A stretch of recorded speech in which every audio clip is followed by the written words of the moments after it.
Après la phase de l'enrôlement du 19 octobre au 17 novembre 2024, l'institution en charge des opérations électorales, la CEI, procède à des séances de sensibilisation sur l'affichage de la liste électorale provisoire et des dispositions de traitement des contentieux, en présence du corps préfectoral, des acteurs locaux, des représentants des partis politiques et des membres de la société civile.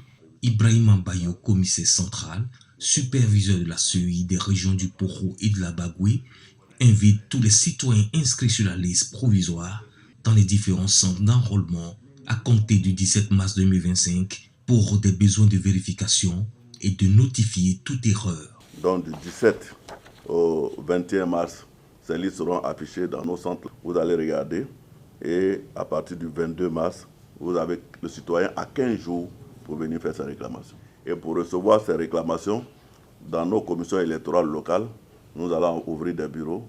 Un bureau animé toujours par au moins 2 agents, 2 commissaires, qui ont des imprimés et tout, qui seront vous dirigés pour formuler vos requêtes. Dans ce sens, il apporte des précisions importantes quant à certains aspects spécifiques liés à l'opération.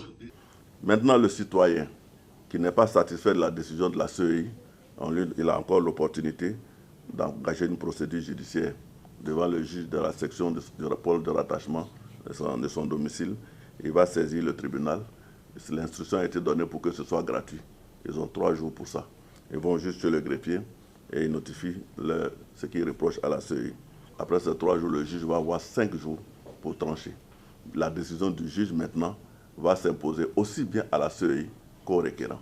À cette occasion, le commissaire central, superviseur de la CEI en charge du Poro et de la Bagoué, a exhorté les populations locales à s'impliquer activement et de façon responsable dans le processus en vue des élections apaisées. 276 309 inscrits sur la liste électorale provisoire dans le département de Korogo sont concernés par cette phase de mise en œuvre définitive de la liste électorale pour les élections de 2025.